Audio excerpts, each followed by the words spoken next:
কৃষ্ণ কৃষ্ণ সকলোলৈ প্ৰণাম জনাই শ্ৰীমদ ভাগৱত মহাপুৰাণ তৃতীয় স্কন্ধৰ পৰা শ্ৰীকৃষ্ণ লীলা কথাৰ পৰৱৰ্তী কীৰ্তন ভাগ আগবঢ়াইছো। জয় গুৰু শংকৰ, জয় গুৰু মাধৱ, জয় শ্ৰীকৃষ্ণ। মৈত্ৰেয়ৰ দ্বাৰা ভক্তিৰ শ্ৰেষ্ঠত্ব প্ৰতিপাদনৰ পিছত কবিৰ উপদেশ ভাগি আহিছিল। ইয়াৰ পিছতে দুলৰী ব্ৰহ্মাৰ বিভিন্ন সৃষ্টি শুনা হওক কি কৈছে। হনক বদতে হুত কহিও প্ৰস্তুত কথা, পৃথিৱী বন দলে মহাৰাই, স্বয়ম্ভুৱ মনোৰাজা পাশৰ প্ৰাণী কতেহে, সৃজিলন তকে মন উপায়। বিতুৰ মৈত্ৰেয় দুইৰ সম্বাদই হব কথা, আমাখাৰ জানিবা কমন, তাৰাৰ মহিমা কিছু তোমাত সুধু বাপ, হাব শেষে কৰিও বৰ্ণন। তো হনক মুনিয়ে সুতদেৱক প্ৰশ্ন কৰিছে, হে গুৰুদেৱ, আমাক স্বয়ম্ভুৱ মনু তেওঁৰ বিষয়ে কোৱা, আৰু বিদুৰ আৰু মৈত্ৰেয় দেৱে স্বয়ম্ভৱ মনুৰ কথা আৰু হৰি কথাৰ হৰিৰ লীলা কথাৰ বিষয়ে যিবিলাক আলোচনা কৰিছে সেই সকলো কথাখিনি আমি জানিব বিচাৰোঁ। স্বয়ম্ভৱ মনুৱে তাৰ পিছৰ পৰ্যায়ত প্ৰাণীবিলাকৰ কেনেধৰণে সৃষ্টি কৰিলে, বিদুৰ আৰু উদ্ধৱৰ সংবাদ, কৃষ্ণ বিদুৰ আৰু মৈত্ৰেয় মুনিৰ সংবাদৰ কথা আমি জানিব বিচাৰোঁ। বিদুৰ পৰমসাধু কৃষ্ণৰ একান্ত দাস, মহাভাগৱত বুদ্ধিবন্ত, মাধৱৰ দ্ৰোহ জানি শতপুত্ৰ সমন্বিতে, জ্যেষ্ঠ ভাইক জিতুতে জিলন্ত, ব্যাসৰ গুণত কৰি কিঞ্চিত নহিকে অল্প, তাতো তান দেহে ভৈলা জাত, বৈষ্ণৱত অনুব্ৰত ভগৱন্ত ঈশ্বৰত, কাই বাক্যে ভজিছা সাক্ষাৎ। পৰম মহন্ত বিদুৰ, যিজন কৃষ্ণৰ একান্ত দাস, মহাভাগৱত, মহাজ্ঞানৱন্ত, মহাবুদ্ধিমন্ত, তেওঁৰ পিতৃ ব্যাসদেৱতকৈ তেওঁ অকণমানো কম নহয়। তেওঁ ব্যাসদেৱৰ লগতেই তুলনা কৰিব পাৰি। তেওঁ ব্যাসদেৱ আৰু বিদুৰ একেই জ্ঞানৱন্ত গুণীৱন্ত বুলি কৈছে। গতিকে সেইজন বিদুৰ, যিজন বিদুৰক এই অধৰ্মী এশপুত্ৰই, ধৃতৰাষ্ট্ৰৰ সৈতে অধৰ্মী তেওঁৰ এশপুত্ৰই মাধৱৰ দাস হোৱা কাৰণে তেওঁক ত্যাগ কৰিছিল, সেইজন বিদুৰ মহন্তৰ কথা আৰু মৈত্ৰেয় মুনিৰ মাজত কি ধৰণৰ কৃষ্ণ কথা আলোচনা হৈ আছে হে আমাক কওক। ৰাম হেনয় বিদুৰ পাছে, মৈত্ৰেয় মুনিৰ আগে, পুছিলন্ত কথাকে নমত, নিশ্চয় জানিলো তইতে কৃষ্ণ কথা হুয়া আছে, জাতো দুই মহাভাগৱত। দুইজন মহাভাগৱত ঈশ্বৰৰ একান্ত ভকতৰ মাজত নিশ্চয় অন্য কথা আলোচনা নহয়, মাত্ৰ ঈশ্বৰৰে কথা আলোচনা হয়। গতিকে তেওঁলোকে কি আলোচনা কৰিছিল সেই সকলো কথাখিনি আমাক জনাওক। হৰিপদ পংকজক আশ্ৰয় কৰিয়া থাকে, যিটো নিৰ্মল কথা সয়, লোকৰ সমলি সিটো পাপ ক্ষয় কৰে, যেন গংগা জলে তৰিত হৰয়। হৰিপদ পংকজক আশ্ৰয় কৰি যিসকলে মনটো নিৰ্মল কৰি লৈ যায়, তেওঁলোকৰ সকলো পাপ নষ্ট হৈ যায়। যেনেদৰে গংগাৰ পানীত একান্তভাৱে শ্ৰদ্ধাৰে তেওঁৰ জল প্ৰক্ষালন কৰিলেই মনটো নিৰ্মল হয়, পাপৰ পৰা মুক্ত হয়, ঠিক তেনেধৰণে ঈশ্বৰৰ গুণানুকীৰ্তন যদি একান্ত মনে কৰা হয়, তেওঁৰ পদপংকজত শৰণ লয়, তেনেহ'লে নিশ্চয় বহু জনমৰ পাপ আমাৰ হ্ৰাস হৈ যায় বুলি কৈছে। এম্ববিধ মুকুন্দৰ কথাতি মনোহৰ সাধু সমস্তৰ মহাধন তাৰা মহাভাগৱত গোবিন্দৰ কথা যত জানো সদা কৰি বৰ্ণন এতেকে কহিও বাপ মাধৱৰ লীলা কথা তাৰা দৈৰো প্ৰসংগ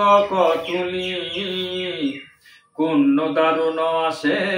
কৃষ্ণ কথা পিবে পাই নুশুনিবে তুষ্ট ভৈল বুলি। ঠিক সেই দুইজন মহাভাগৱতে গোবিন্দৰ কথা আলোচনা কৰিছে। গতিকে সেই দুইজনকে নিমিত্ত কৰি তেওঁলোকৰ আলোচনা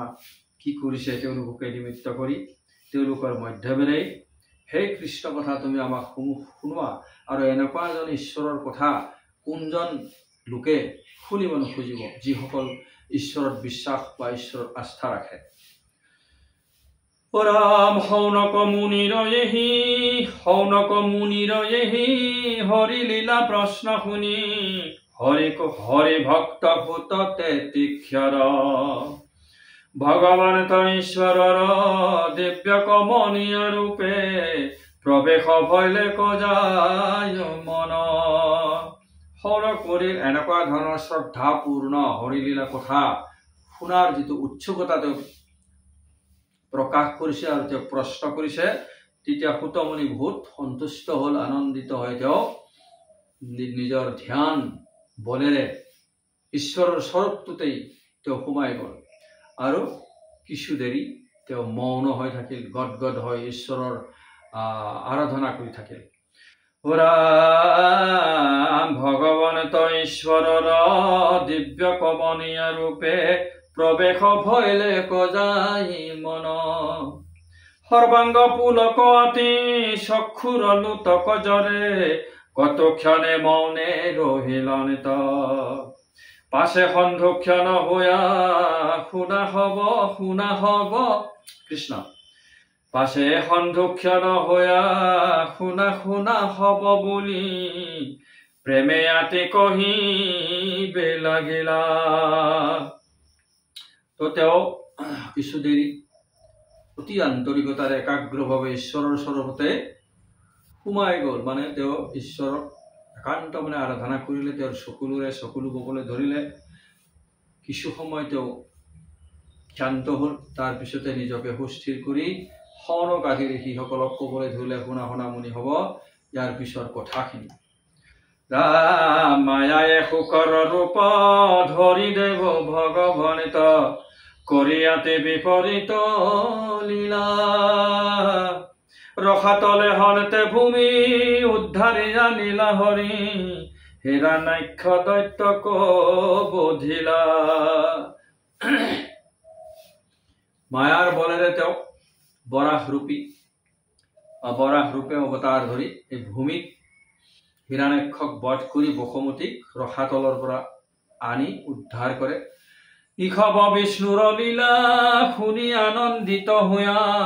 বিদুৰ পৰম মহাশান্ত কুশাৰ পুত্ৰৰ আগে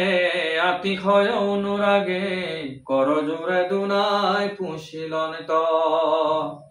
এই বৰাহ লীলাৰ কথাখিনি শুনি বিদুৰ মহন্ত অতি আনন্দিত সন্তুষ্ট হৈ আকৌ কুশাৰ পুত্ৰৰ মানে মৈত্ৰ ঋষিৰ আগত কৰজোৰে প্ৰাৰ্থনা কৰিছে, প্ৰভু ইয়াৰ আগৰ কথাখিনি মোক কোৱা, মই শুনিবলৈ বহুত উৎসুক হৈ আছো।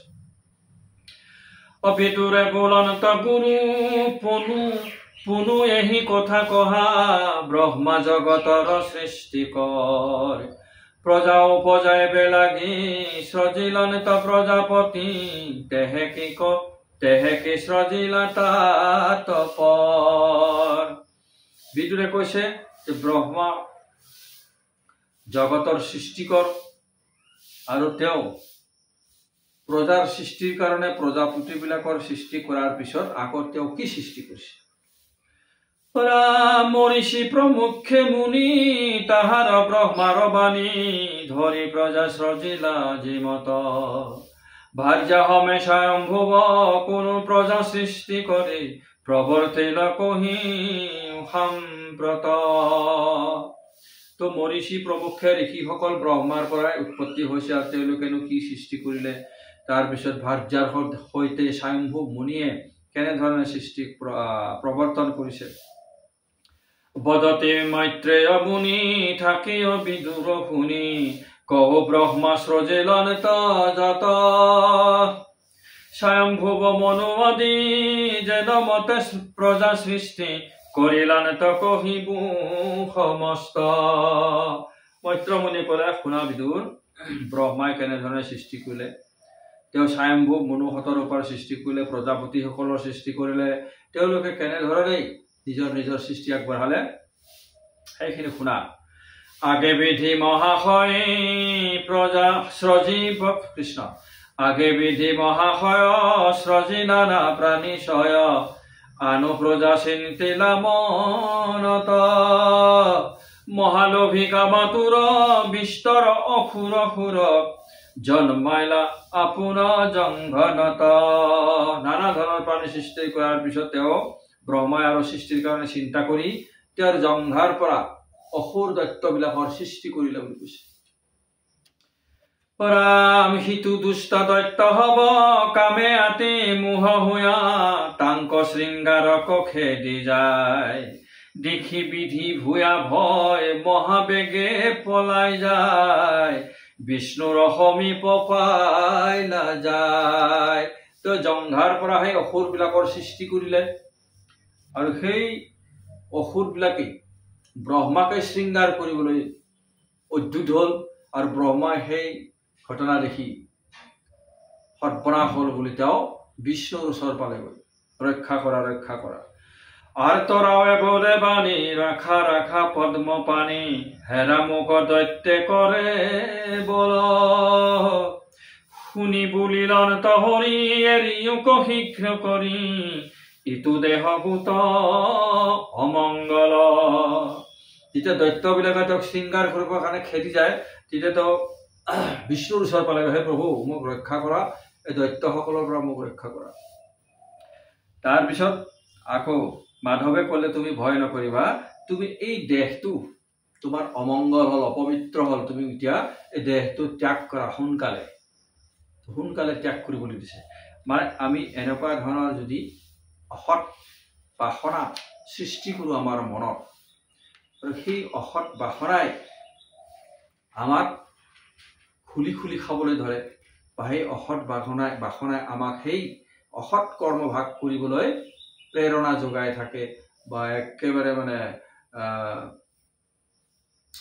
আৱৰি ধৰে গোটেইখিনিয়ে আমাৰ সেই মনটোক যে এই কামটো তুমি কৰিবই লাগিব এনেকুৱা ধৰণৰ যদি আখৰিক ভাৱনাবিলাক অপবিত্ৰ মন অসৎ কামনা ভাৱনাবিলাকে যদি আমাৰ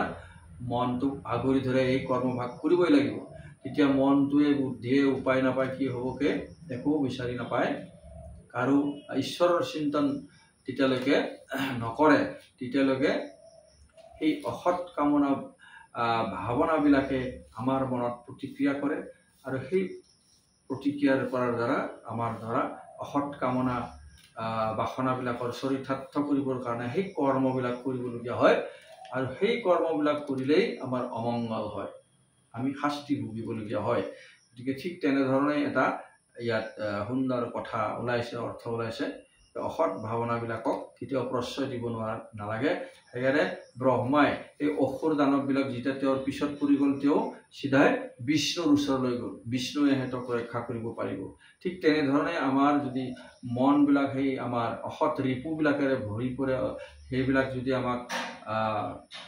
প্ৰবল হৈ যায় তেতিয়া নিশ্চয় ঈশ্বৰৰ শৰণ ল'ব লাগে আৰু ঈশ্বৰৰ শৰণ লৈ তেওঁৰ যদি নাম জপ কৰি থকা হয় তেতিয়াহ'লে আমাৰ এই দৈবিক সম্পত্তিবিলাক উদ্ভৱ হ'ব উন্নতি হ'ব উত্থান হ'ব আৰু দৈবিক সম্পত্তিবিলাকৰ উত্থান হ'লে মহন্ত যিবিলাক মহৎ গুণ সেই গুণবিলাকৰ যেতিয়া ডেভেলপ হৈ যায় তেতিয়া সেই আখৰিক গুণবিলাক লাহে লাহে বশীভূত হৈ যায় তল পৰি যায় সেইটো এটা সুন্দৰ ইয়াত কথা ওলাইছে কৃষ্ণ একেবাৰে সামৰিছোঁ পৰৱৰ্তী অংশ আগলৈ আগবঢ়াম জয় গুৰু শংকৰ